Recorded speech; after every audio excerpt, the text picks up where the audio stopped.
segera bergabung bersama dengan kami, Direktur Eksekutif Poltreking Indonesia, Mas Hanta Yuda, yang juga sudah bergabung bersama kami. Mas Hanta, selamat pagi.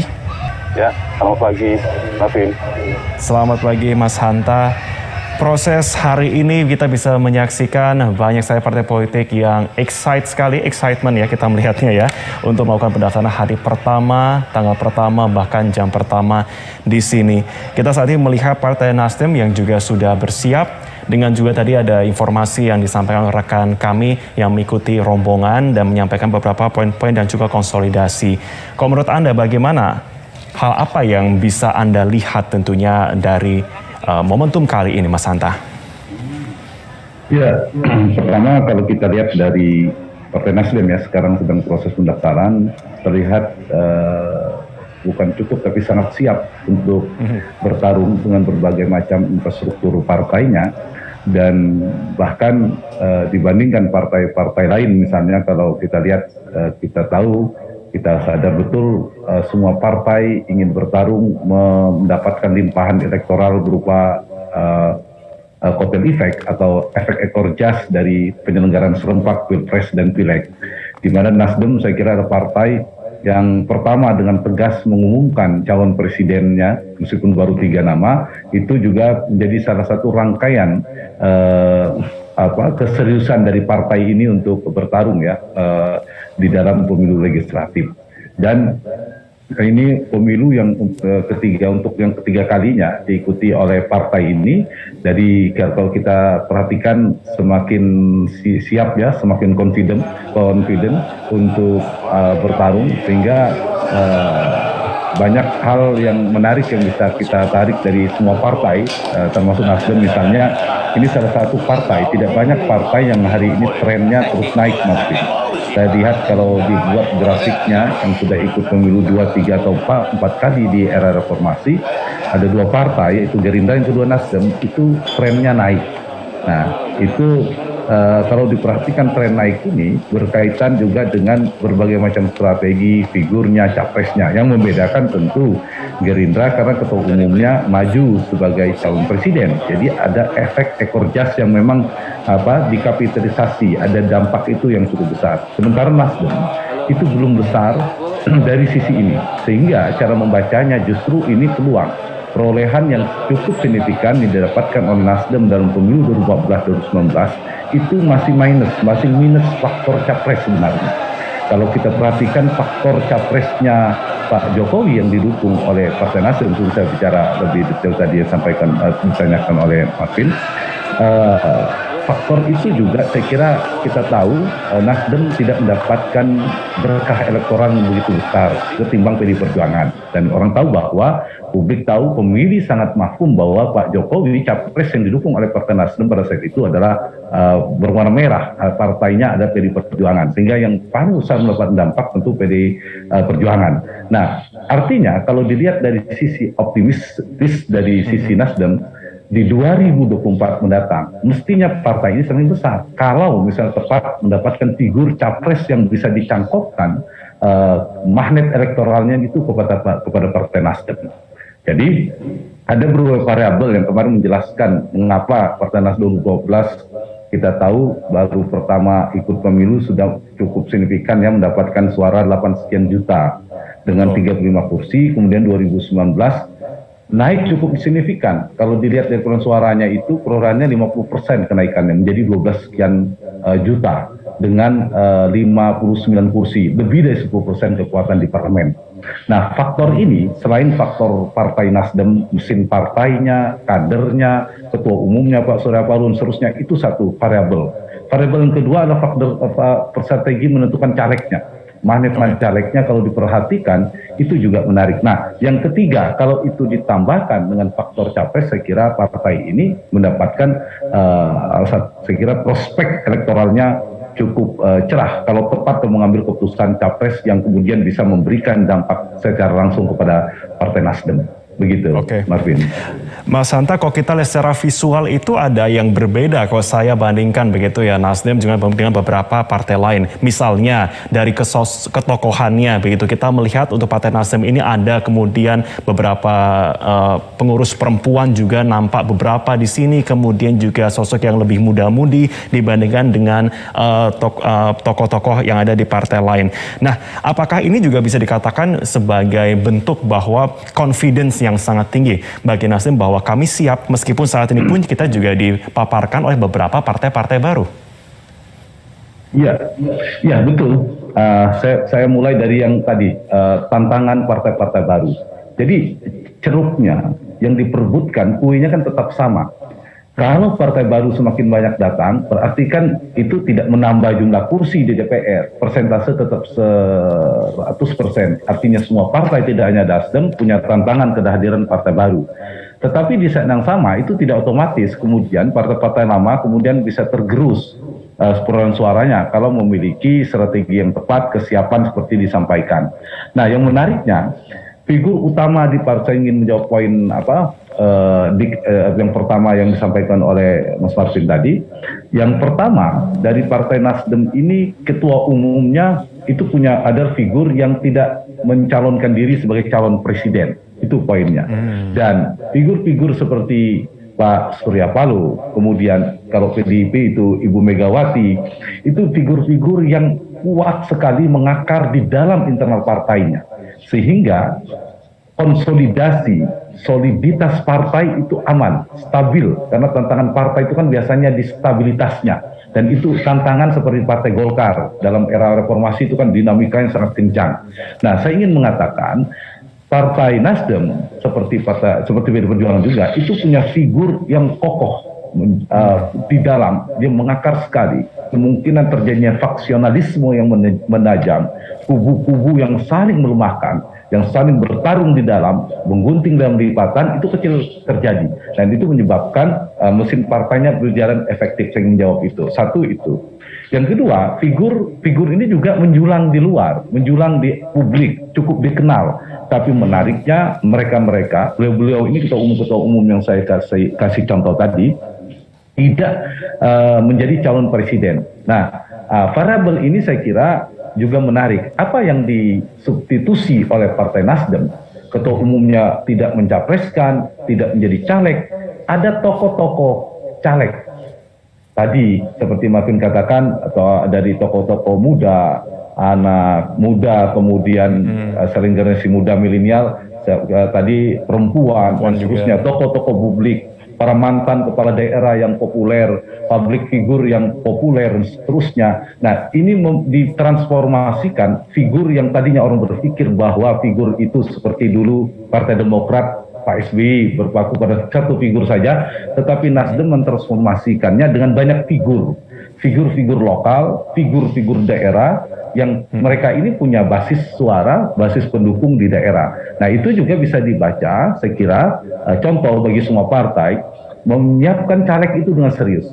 Karena pertarungan sesungguhnya di partai politik itu kan bukan sekedar perolehan suara, tapi akhirnya konversi menjadi kursi. Nah, itu juga yang menyebabkan mengapa persentase Nasdem itu persentase perolehan suaranya 9%.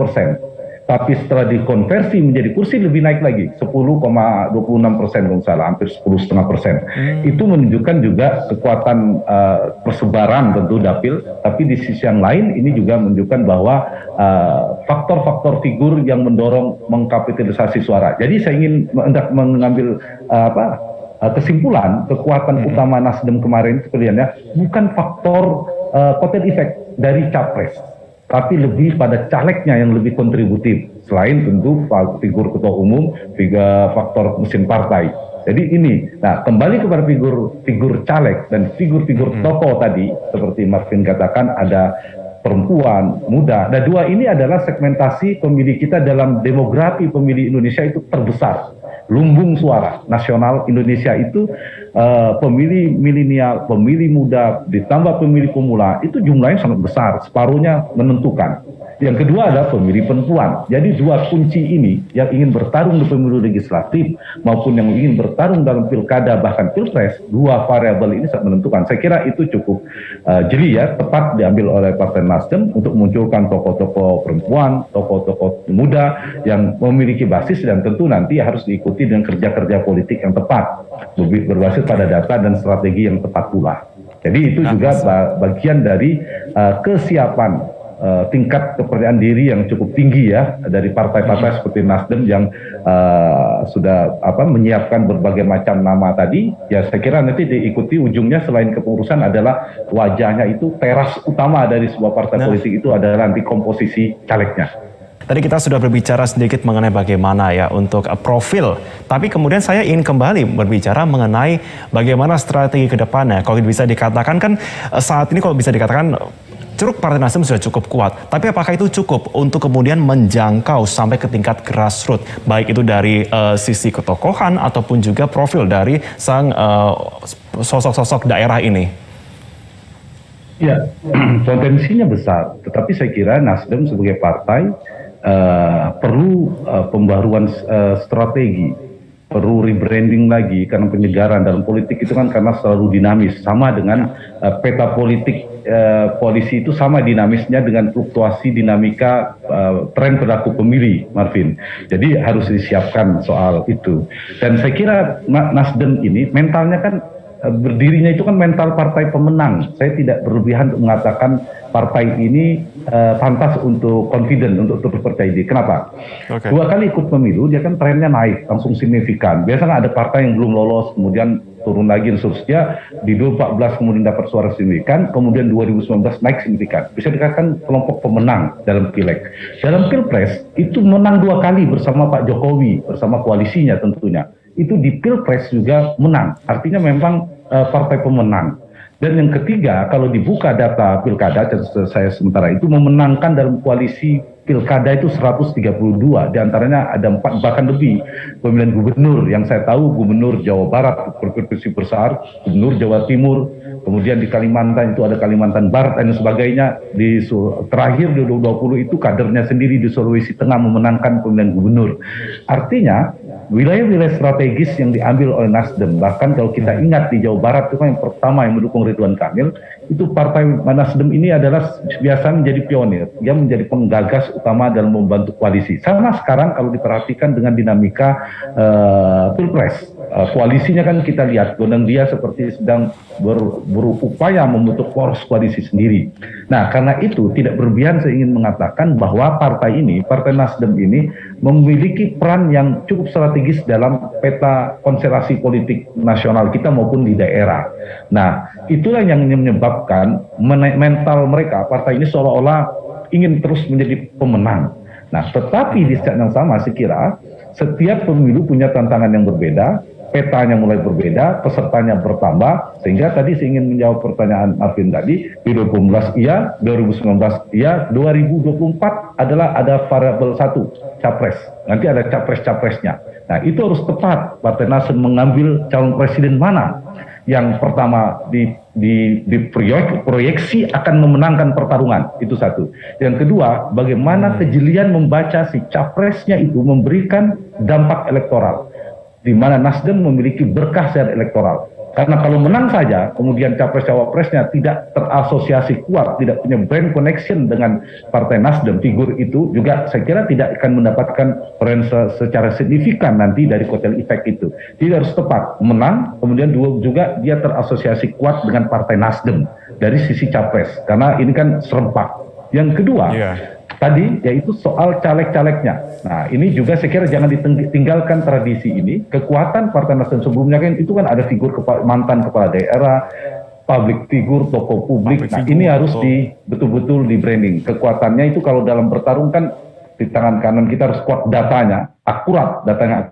Di tangan kiri harus strategi yang tepat. Nah itu yang saya kira yang menjadi pegangan Nasdem beberapa partai yang betul-betul serius menyiapkan proses kontestasi politik. Jadi modalitas inilah, modalitas kemenangan di pileg Pilpres dan sebelumnya itu kan menyebabkan mental kita saja kalau bertarung, kalau selalu menang itu, kalau dipertahankan terus itu trennya juga grafiknya kan naik. Kalau kita perhatikan coba ada beberapa partai karena mungkin sudah lama ya, ada yang sempat naik kemudian turun. Itu kalau kita perhatikan ada beberapa partai. Misalnya saya kasih contoh Partai Demokrat. Partai Demokrat itu tren perjalanan elektoralnya, jejak elektoralnya seperti kurva.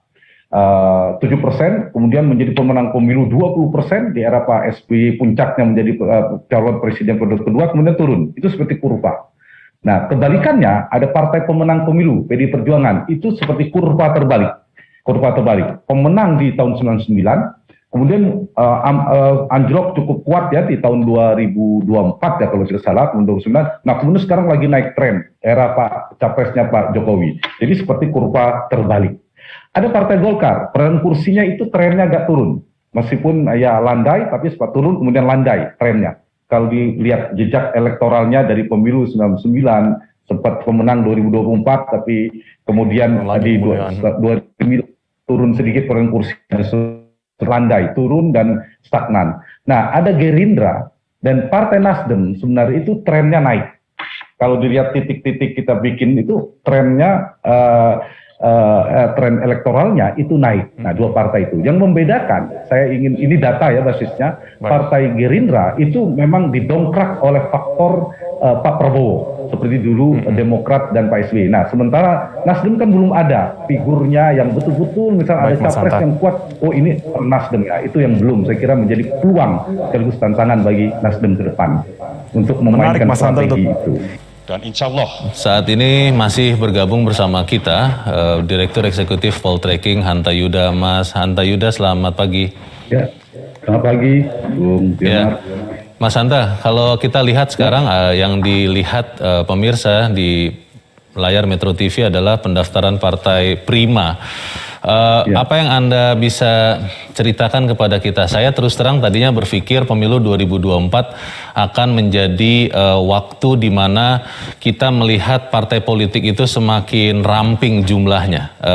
Akan ada penyatuan-penyatuan, itu kan salah satu target yang ingin dicapai dengan meningkatkan ambang batas atau threshold partai politik maupun untuk capres nantinya. Tapi kelihatannya malah ada partai politik baru yang sekarang mendaftarkan diri untuk menjadi peserta pemilu 2024. Ini artinya konsolidasi itu gagal atau bagaimana, Mas Hanta? Ya, memang kalau kita perhatikan harapannya kan dalam sistem kepartaian kita itu semakin mengalami penyederhanaan, terkonsolidasi, jadi mengkristal dalam kekuatan-kekuatan politik. Jadi itu yang belum terjadi. Fragmentasi elit politiknya masih cukup lebar ya, seperti Bung Leonard katakan tadi, ada beberapa berharap yang gagal itu bisa bergabung ke partai-partai yang lolos, kan idealnya gitu, semakin terbentuk, semakin pemilu tidak muncul. Tapi nyatanya ternyata itu tidak terjadi, muncullah berbagai macam partai. Jadi proses konsolidasi demokrasi kita mengarah dari jumlah partai yang semakin ramping memang agak sulit. Tetapi di sisi yang lain begini, konstitusi kita itu memang tidak melarang setiap warga negara itu berhak untuk bersikap berkumpul dengan partai politik. Satu sisi disiapkan seterusnya.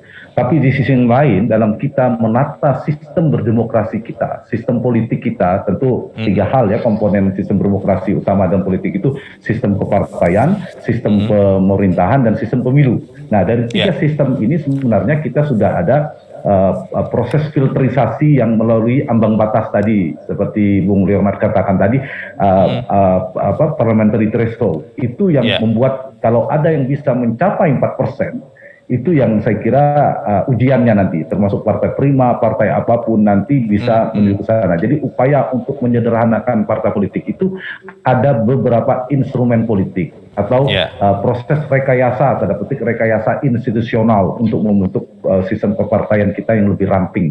Harapannya akan begitu, dan idealnya di parlemen nanti fraksinya semakin dikit. Nah, yang paling penting itu adalah partai di parlemen sebenarnya. Karena dalam politik kesehariannya sistem pemerintahan itu, sang presiden terpilih, dia berhadapan dengan partai politik di parlemen yang real punya kursi. Sekarang 9 partai. Kalau partai-partai peserta pemilu tidak real dalam politik keseharian sistem berdemokrasi kita. Jadi kalau dibuka sah-sah saja, tapi dengan verifikasi yang ketat gitu jadinya. Baik, Mas Hanta, kalau melihat kan yang disebut dengan ambang batas itu kan untuk parpol masuk ke parlemen ya. Dan untuk parpol-parpol yang tidak memenuhi ambang batas, tidak masuk parlemen tapi masih tetap hidup. Nah, untuk konsolidasi parpol, apakah tidak bisa dibuat mekanisme supaya thresholdnya itu bukan hanya untuk parliamentary, tapi memang untuk eksistensi partai politik itu sendiri? Bisa seperti itu tidak, Mas Hanta? Dulu kita punya sistem itu di pemilu sebelumnya, ET ya, elektoral. Jadi ambang batas untuk lolos pada saat itu, sehingga kalau tidak lolos sekian persen tidak bisa lagi ikut pemilu di yang kedepannya. Nah kemudian kita sekarang rezimnya rezim PT, ambang batas parlemen, bukan ambang batas elektoral tadi, bukan ET, kita bergeser ke PT. Nah ini saya kira sebenarnya saya pada lebih penting PT sebenarnya, ambang batas di parlemen.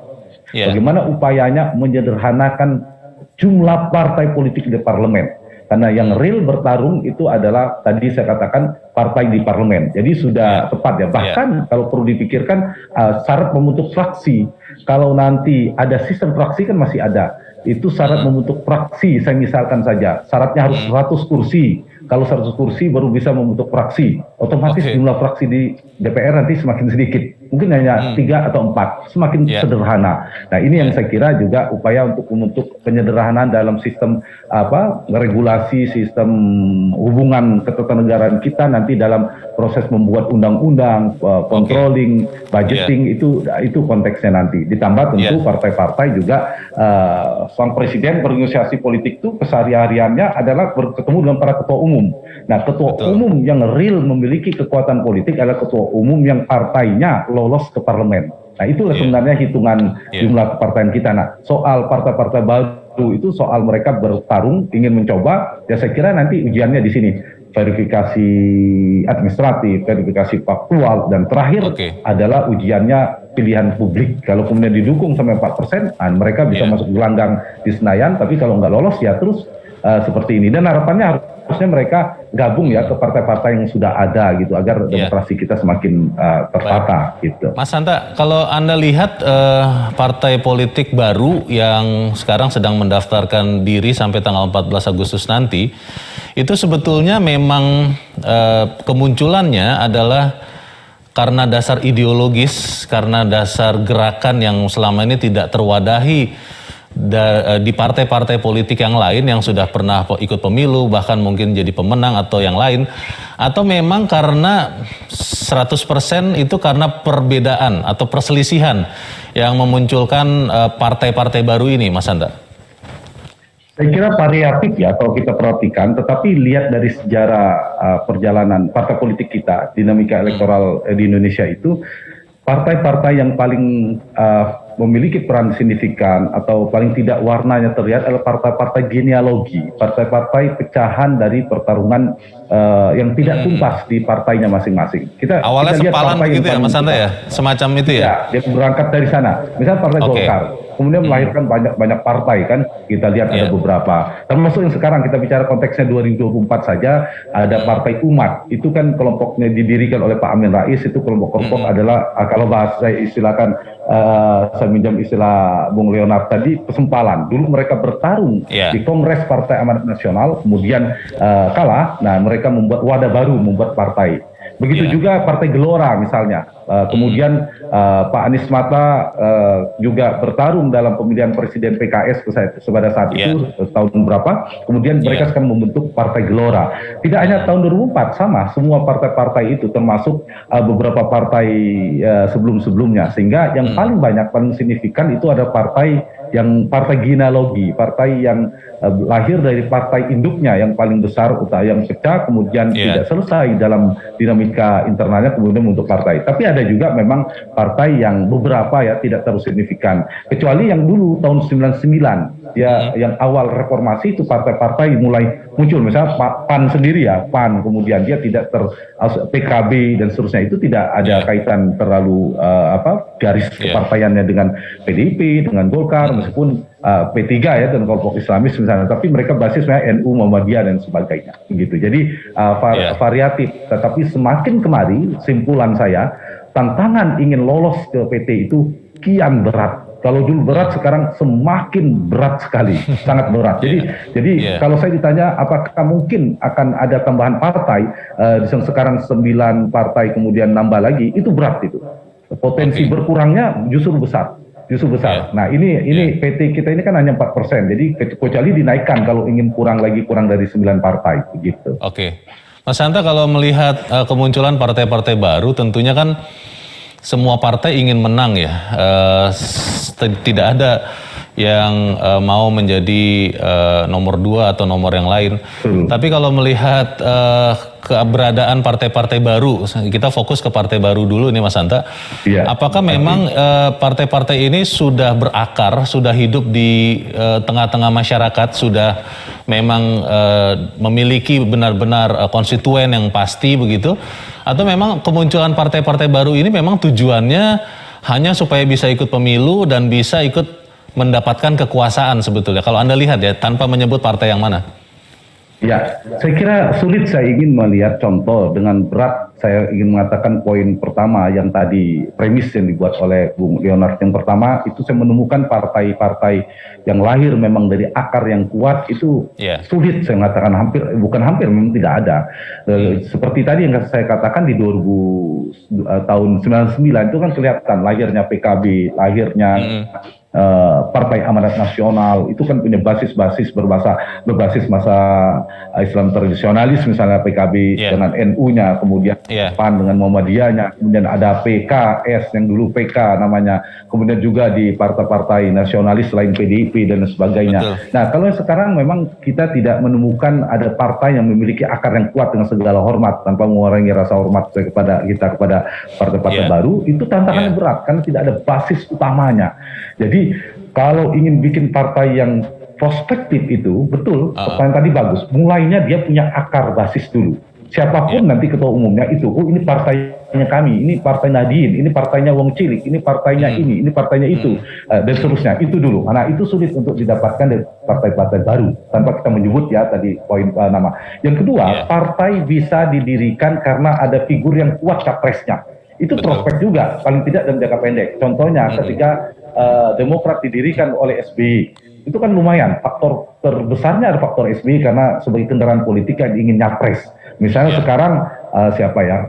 Kalau Ganjar ada partai, misalnya Anies Baswedan dan siapa figur-figur lainnya yang belum punya partai, apakah Ridwan Kamil, Kopta tiba-tiba bikin partai, misalnya mereka elektabilitasnya bagus, mereka jadi ketua umum. Itu mungkin ada harapan. Nah, sementara untuk yang ketiga, kelompok yang ini kalau kita perhatikan partai-partai baru itu tidak ada memiliki dua hal ini. Dia didirikan karena ada figur yang sangat kuat prospek elektoralnya. Saya kira partai-partai baru tidak ada. Yang kedua juga basis. Itulah tantangannya sangat berat. Meskipun punya ketokohan.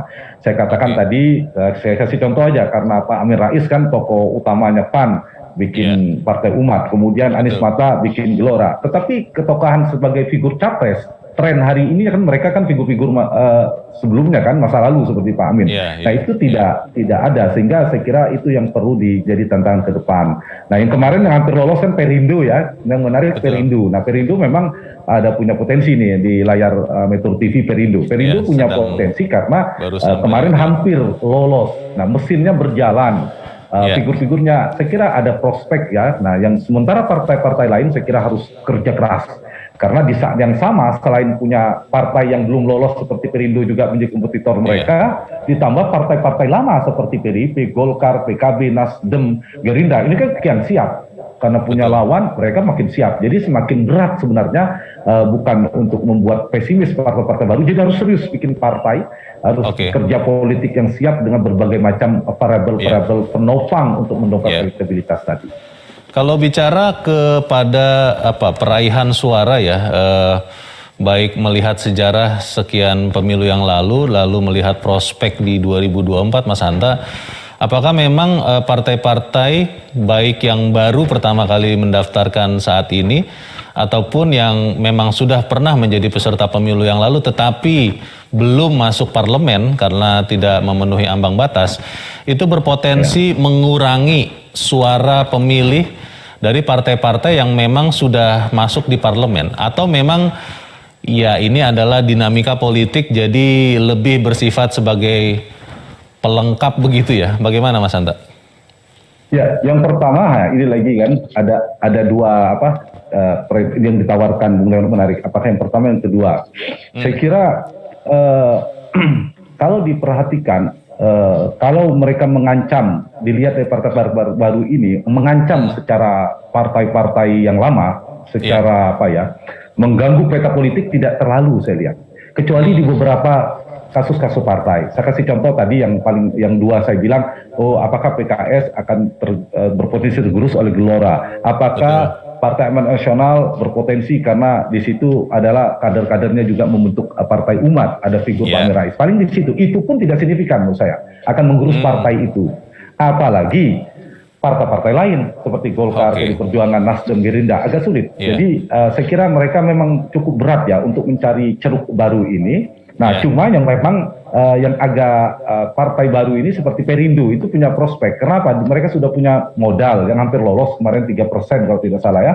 Nah, mereka punya potensi untuk naik. P3 kemarin ngepas sekali kan angkanya di 4 sekian persen. Nah, itu harus hati-hati. Saya kira bisa jadi terlempar kalau tidak menggunakan strategi yang lebih berhati-hati karena munculnya berbagai macam dinamika politik, variabel capres dan sebagainya. Jadi poin partai-partai baru hadir ini, kalau saya ditanya apakah akan mengancam basis partai-partai yang lama, tidak terlalu signifikan. Secara keseluruhan menggusur tiba-tiba ada partai baru perolehannya mencapai 7% agak sulit. Nah, tapi ada satu lagi Bung Leonard, yang penting saya kira nanti lihat profil caleg yang dimunculkan, karena nanti kan orang selain faktor partai dia lihat faktor caleg, seperti tadi beberapa partai kan faktor calegnya dimunculkan.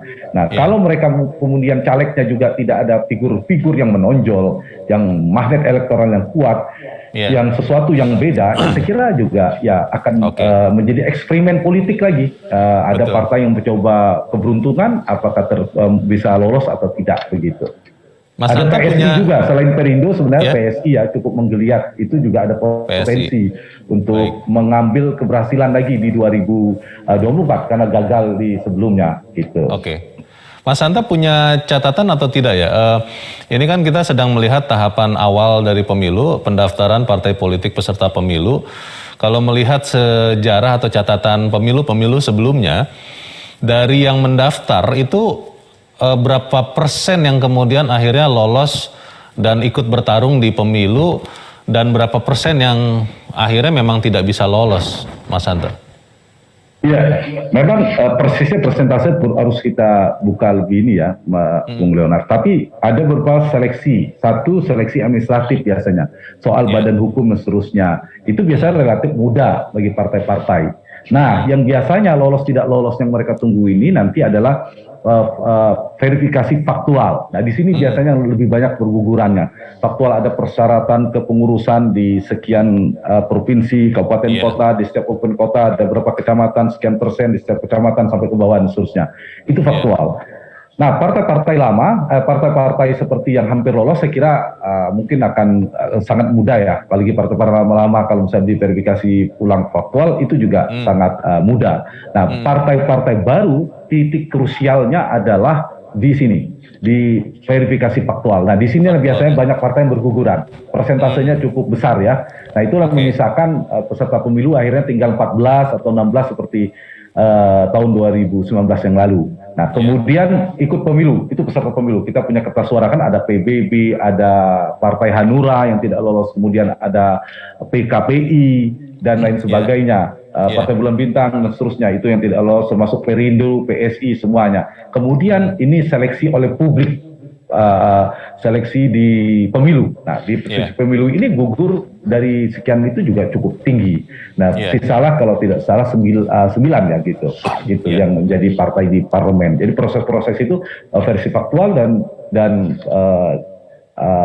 kompetisi elektoral di pemilu. Dua hal itu yang kemudian membuat partai semakin jumlahnya signifikan berkurang. Ya, yang akhirnya yang real menjadi kekuatan politik tadi yang di atas 4%.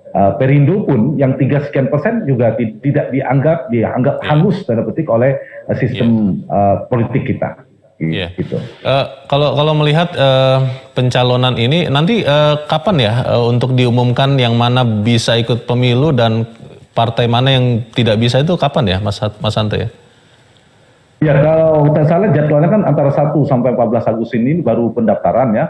Betul. Di jadwal pemilu, kemudian beberapa bulan kemudian ada jadwal lagi dari KPU akan diumumkan peserta pemilu, kemudian ada pendaftaran caleg, nanti setelah caleg baru diumumkan juga daftar caleg sementara DCS-nya, kemudian ada DCS menjadi daftar caleg tetap DCT. Baik.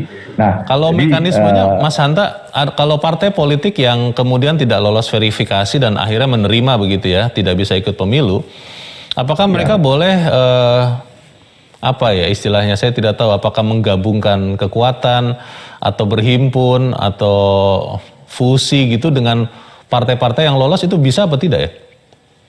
Kalau secara de jure, secara sistem pertanyaan kita ya tidak ada misalnya kemudian bergabung dua partai, enggak. Ini tinggal gabung aja, gabung artinya begini. Ada partai yang tidak lolos mendaftar, kemudian mereka berbondong-bondong menjadi caleg di Partai Golkar, kemudian berbondong-bondong menjadi caleg di Partai Nasdem atau Gerindra, nah itu bisa saja. Tapi kalau kemudian beda, jadi itu lebih ke real politiknya. Tapi kalau misalnya Partai X, Partai Y tidak lolos kemudian bergabung, itu tidak ada sistem itu yang diberi ruang ya dalam sistem kepartaian kita dalam verifikasi, sehingga yang fokus saya kira adalah sekarang verifikasi tadi faktual. Verifikasi setelah ini akan diperiksa apakah ada jumlah anggotanya sesuai syarat, kemudian kepengurusannya seperti apa, itu yang paling menentukan. Tapi dari partai lama saya kira hampir tidak ada yang tidak lolos lah semuanya, dari PD Perjuangan, Golkar, Gerindra, PKB, Nasdem, Demokrat, PKS, PAN dan P3, 9 partai itu saya kira itu sudah menjadi peserta pemilu. Nanti mungkin prediksi saya ada Perindo, kemudian PSI akan lolos juga, akan bertarung lagi, ditambah partai yang lama yang sudah punya infrastruktur tapi tidak lolos PT terus berapa kali, misalnya seperti PBB, Hanura, itu akan menjadi peserta-peserta pemilu.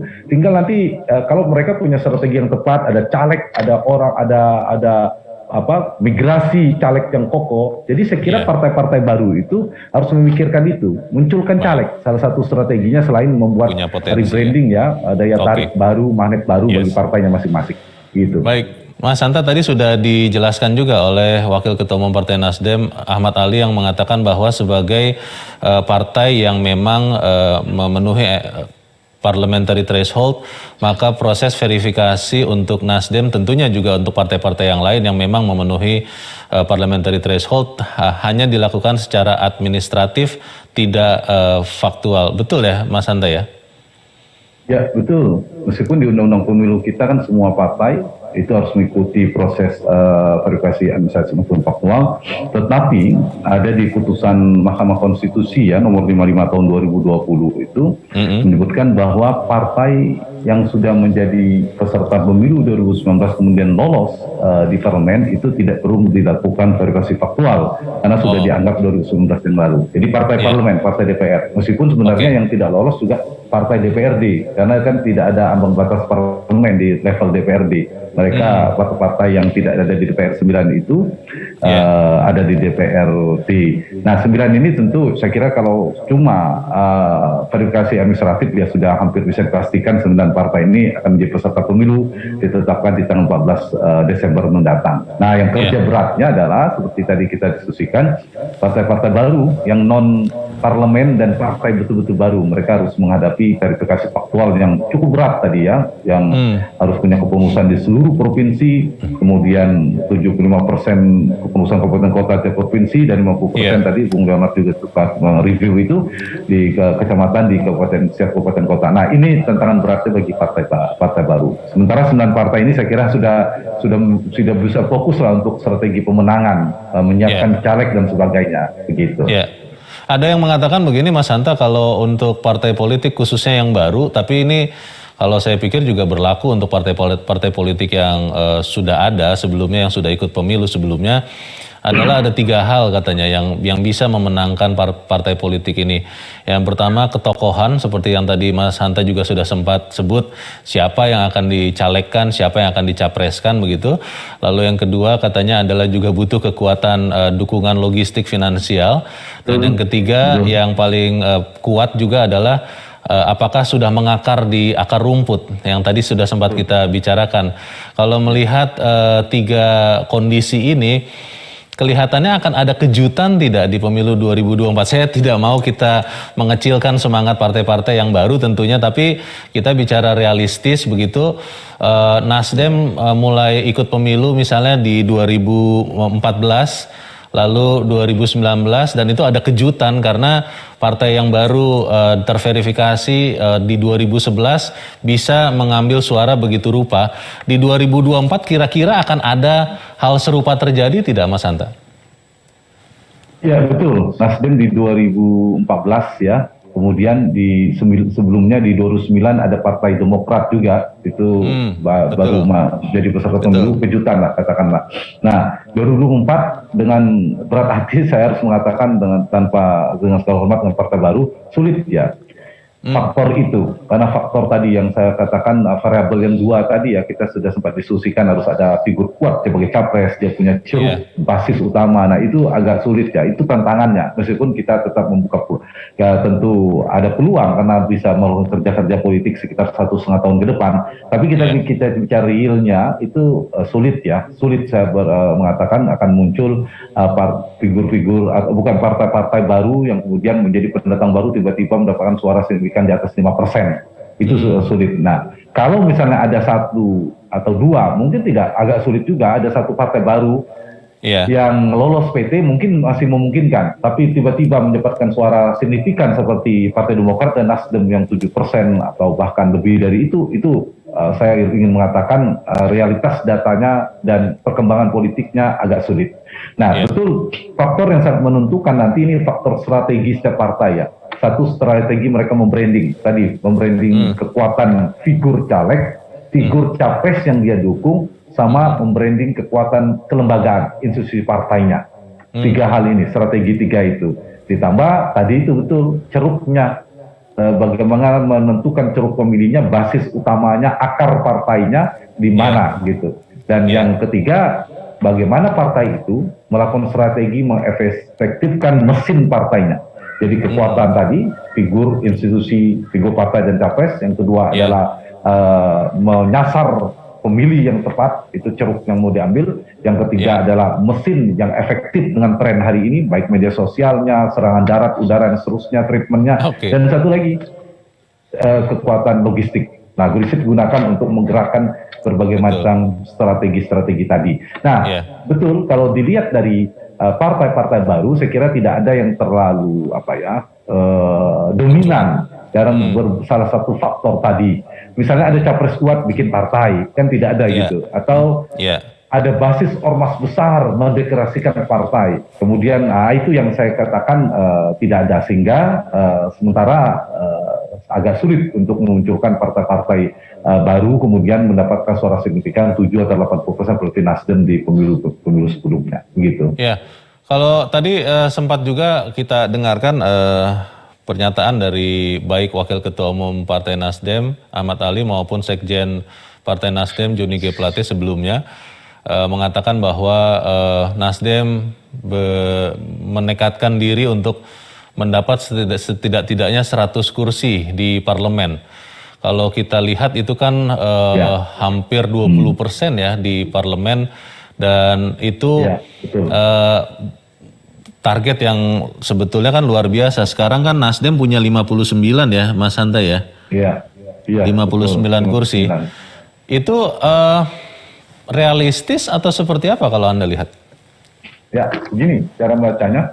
20% itu 115 ya, jadi 100 betul 100 sampai 20%. Nah, untuk mendapatkan dengan target 2% tadi menjadi target yang realistis atau tidak realistis, terlalu berlebihan, itu adalah tadi variabel. Jika Nasdem punya kesiapan secara mesin partai, itu sudah kita akui. Tidak hanya Nasdem, 9 partai itu. Dan sekarang perolehannya juga stabil. Yang kedua, apakah Nasdem masih konsisten membentuk skema calegnya atau profil calegnya itu figur-figur kuat seperti dulu, seperti 2019 yang lalu. Itu kan sangat diperhatikan dengan data yang akurat dan seterusnya. Nah, satu lagi, jika Partai Nasdem, tadi kan saya di awal sebelumnya di awal diskusi awal dengan Martin, kalau ternyata Nasdem, bedanya Gerindra kan ada Pak Prabowo, Nasdem kan belum ada ditopang dengan variabel lain, yaitu variabel capres. Capres itu dulu Pak Jokowi menang, betul, Nasdem bersama Pak Jokowi menang, tetapi Jokowi lebih terasosiasi kuat ke PDI Perjuangan. Nah, kalau Nasdem tepat ada calon presiden yang kemudian kuat, menang, dan dia terasosiasi paling kuat kepada Partai Nasdem, maka target itu menjadi cukup realistis. Nah, jadi faktor itu. Nah, misalnya saya kasih contoh. Tadi Pak Ahmad Ali, Wakil Ketua Umum Nasdem, sudah sempat bicarakan peta koalisi ya, Bung Yonar, kita masuk sedikit. Ada dua opsi sekarang ini pintunya. Saya lihat Nasdem pengen kecenderungannya, tendensinya itu kalau nggak koalisi dengan PDI Perjuangan, jadi tidak keliru membaca. Itu prioritas pertama bacaan saya. Prioritas keduanya adalah bersama PKS dan Demokrat. Nah, kalau misalnya keluarlah nama, saya harus terpaksa menyebutkan nama karena komposisinya Nasdem yang juga memunculkan namanya, misalnya Anies Baswedan dengan Puan Maharani atau sebaliknya, atau Pak Andika. Tapi kalau secara elektoral kan Anies dan Puan itu kemudian memenangkan pertarungan. Nah, maka itu jalan menuju yang sana ditanyakan ke saya itu terbuka lebar. Karena salah satu capres, kita tidak sebut siapa nama lah dulu. Capres ini tidak terasosiasi salah satu partai, misalnya Mbak Puan dipasangkan dengan PDI Perjuangan, kemudian menanglah itu, maka saya kira Nasdem akan menjadi dua besar, punya peluang pintu cukup lebar. Atau yang kedua tadi berpasangan siapa nama X lah, entah Anies atau siapa, kita kan harus sebut nama karena Nasdem sudah punya nama kan, Ganjar, Anies dan Andika. Nah, salah satu dari nama itu yang belum berpartai, berarti tinggal Andika dan Anies karena tidak berbagi dengan PDIP, Ganjar kecuali Mas Ganjar keluar, kemudian membangun koalisi dengan Partai Demokrat dan PKS, itu juga capresnya dari terasosiasi kuat Partai Nasdem, kemudian wakilnya siapa, itu juga sangat mungkin. Jadi topangannya, jadi kontribusinya itu Bung Leonard sedikit aja, Nasdem sudah punya basis, Pak Surya dan partai yang sudah punya basis, ditambah caleg-calegnya itu kontributif secara elektriks. Nah, kalau kotel efeknya bekerja efektif, maka itu yang bisa mendorong menjadi 3 besar atau 2 besar. Tapi kalau tidak, seperti fenomena 2024, ya 2014 yang lalu, ya saya harus objektif mengatakan agak sulit bagi Nasdem untuk mencapai target tersebut. Karena pemilu kita serentak, Pilpres dan Pileg, apalagi masih dinamis. Baik, politik itu cair, tentunya kita akan melihat terus seperti apa pergerakannya. Tetapi kami berterima kasih kepada Anda, Direktur Eksekutif Poltreking, Hanta Yuda, yang sudah mencerahkan kami semua dalam Breaking News Metro TV pagi ini. Terima kasih Mas Hanta.